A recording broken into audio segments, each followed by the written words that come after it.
पौराणिक कथाओं में सुना है कि जब नरसिंह भगत की बेटी की शादी थी, तब भगवान श्री कृष्ण खुद भात भरने के लिए आए थे। और ऐसा ही कुछ मामला देखने को मिला है हरियाणा के फतेहाबाद से, जहां गांव नेठराना की बेटी का भात भरने के लिए भगवान श्री कृष्ण की तरह ही पूरा का पूरा गांव इकट्ठा हो गया। राजस्थान के पास स्थित गांव नेठराना की बेटी मीरा का जो विवाह हुआ था वो फतेहाबाद के महावीर जी के साथ हुआ था। धीरे धीरे समय बीता और यहाँ महावीर जी की भी मृत्यु हो गई। अब यहाँ मीरा जी बिल्कुल ही अकेली पड़ गई थी। वहीं उनके पीहर में इनके पिताजी की भी मृत्यु पहले ही हो चुकी थी। एक इनका भाई था संतलाल, वो भी सन्यासी हो चुके थे और कुछ समय के बाद उनकी भी मृत्यु हो चुकी थी। अब और जब संतलाल जी की भी मृत्यु हो गई तो ये सन्यासी हो गए थे। तो गांव वालों ने जो संतलाल जी है इनकी समाधि बना दी गांव में। इनकी मायके में भी कोई नहीं था और ससुराल में तो पहले ही महावीर जी का देहांत हो चुका था। जब इन्होंने अपनी दोनों बेटी, इनकी दो बेटियां थी, एक का नाम था मीनू और दूसरे का नाम था सोनू, और जब इन्होंने अपनी दोनों बेटियों का विवाह रखा तो भात भरने के लिए अब कौन भरेगा भात। तो ये अपने गांव पहुंची नेठराना और अपने भाई के समाधि पर ही इन्होंने टीका करके भात न्योते आई। उस समय गांव के लोग भी इकट्ठा थे। जब मीरा जी को ऐसा करते देखा तो पूरा गांव था इकट्ठा होकर के उन्होंने निश्चित किया कि जी हम भात भरेंगे इस बेटी का। मीरा जी भात तो न्योत आई थी अपने भाई के समाधि पे जाकर के टीका लगा करके, लेकिन धीरे धीरे भात का समय आया।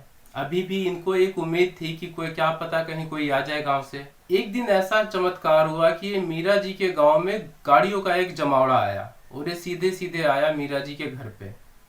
और ये सारा का सारा भीड़ था, ये भात भरने के लिए आए थे ये गांव नेठराना से।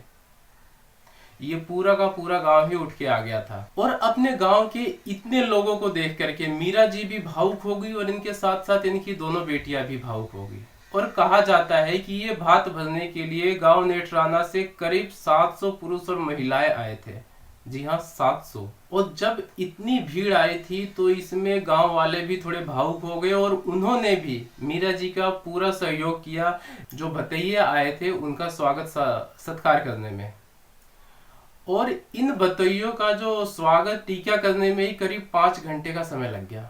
जी हाँ, 5 घंटे सिर्फ टीका करके स्वागत करने में के लिए जी आइए आप। वैसे तो नेठराना पूरा गांव ही आना चाहता था ये भात भरने के लिए, लेकिन आपस में ही गांव वालों की बात हुई कि भाई इतने बंदे जाएंगे तो ज्यादा भीड़ हो जाएगी।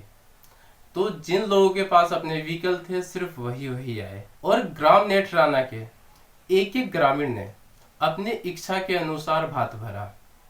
इस दौरान करीब 10 लाख के आसपास का नगद भी आया। इसके साथ साथ कुछ कपड़े आए थे मीरा जी और उनके परिवार के लिए, साथ में कुछ सोने चांदी के गहने भी आए। और ये जो शानदार कदम उठाया नेठराना गांव के लोगों ने, इससे आसपास के हर एक जिले, हर एक गांव में बस इसी एक भात की चर्चाएं हैं कि नेठराना के लोगों ने क्या शानदार भात भरा है। इससे पहले ऐसा ना भात भरा गया था और ना ही भरा जाएगा शायद। भगवान श्री कृष्ण ने भरा वो एक अलग बात है, वो भगवान है, लेकिन यहाँ जो एक गांव वालों ने भगवान की ही तरह एक बहन की लाज रख ली, जो कि बहन इतने आस से अपने भाई के समाधि पे जाके तिलक करके आई, तो पूरा गांव ने ही उनका सहयोग किया। बाकी इस अद्भुत जो कदम पे, जो नेठराना के लोगों के अद्भुत कदम पे आपका क्या कहना है, ये आप हमें कमेंट करके जरूर बताइए।